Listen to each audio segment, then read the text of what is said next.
She was the star of All American Girl, the first primetime sitcom with a predominantly Asian American cast. What do you think your mom would say if she could see us now? Oh, I know what she'd say. No tongue kissing! No tongue kissing! It was canceled after 19 episodes. Critics panned it for, among other things, butchered Korean language and pseudo-traditions. Margaret says network execs asked her to lose weight, in part because her face looked too wide on camera. In 1999, she returned triumphantly with a show called I'm the One That I Want. She was done trying to fit into neat categories. I went through this whole thing. I was like, am I gay? Am I straight? And I realized I'm just slutty. The special was filmed in her hometown of San Francisco. Where's my parade? Her sex life has been central to her act ever since. She makes fun of herself, yes, but she also makes fun of how uncomfortable it makes most of us to talk about sex. She's intent on filling those silences, and has been since she was a kid. I identified as gay very young. Like how old? Probably 9 or 10. And this is the time before AIDS, which I think that the world would never recognize now. You know, it was a time where really gay men had a hold on the world that was really magical, and they could do whatever they wanted. And it was really an amazing, amazing thing to witness. Who'd you first learn about sex from? Oh, gosh. I have not had the talk from my parents yet. So according to my parents, they actually have not told me where babies come from. I think I learned the majority about sex when I was a very young girl. My father owned a bookstore in San Francisco that catered to the gay community. And it was a bookstore that had all sorts of art books and photography and then quite a large gay literature section. So I actually saw a lot of different kinds of sexuality in front of me. It wasn't dramatic and it wasn't odd. It was a little bit mysterious because it did not include women.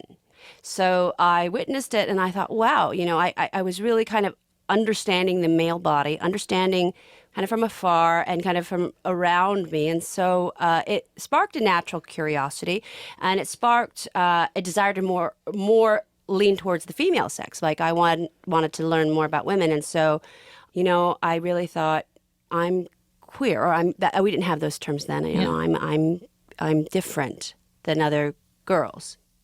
You started by saying you've never talked about sex with your parents. Yes. To this day. We still haven't talked about it. Can you explain, how did that work where your father, an immigrant from Korea, opened a bookstore, ended up catering largely to the gay community in San Francisco in the 70s? Mm-hmm.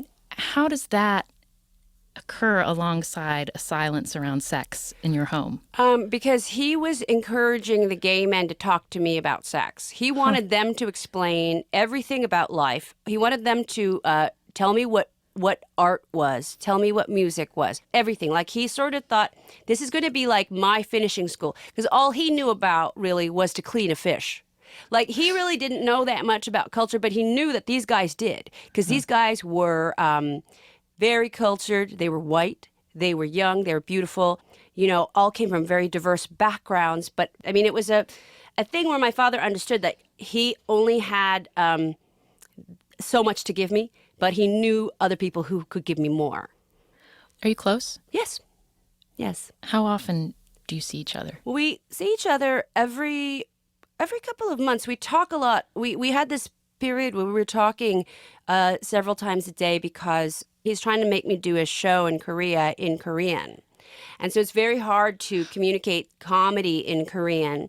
So every day we would kind of try to go over Korean. I still never really got it. It's not a really easy thing to do. Because comedy is very hard to do in any language. But if it's not your sort of native tongue, it's doubly hard.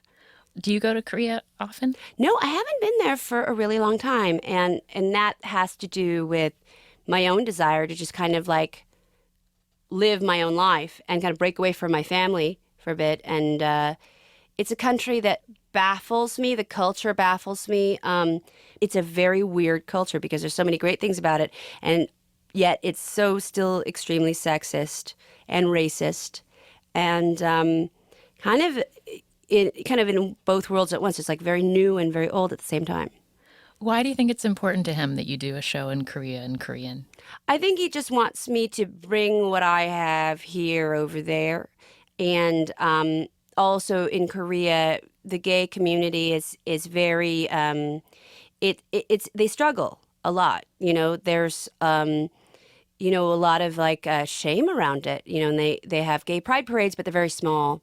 And people still cover their faces. They don't want to be identified as gay, and the homophobia in the culture is just intensely suffocating. And so I think he would like some kind of solution for that.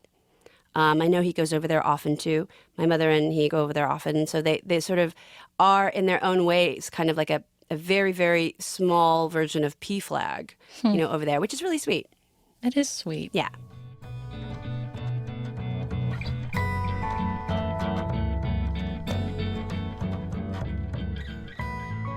Back in the 1970s, when Margaret was just a kid realizing she was queer, what it meant to be gay in America was dramatically changing around her. I was around a lot of gays and lesbians who at the time were very politically active. They were big supporters of Harvey Milk. His assassination was an incredibly devastating thing for the community that I grew up in. Do you remember it? I remember it. I remember the candlelight vigil. I remember it being this huge thing that I was not allowed to go. I was too young, and it was too sad. So my family's like, no, it's too sad. You can't participate in this because it's too tragic. It's too sad. It's too sad. Yeah.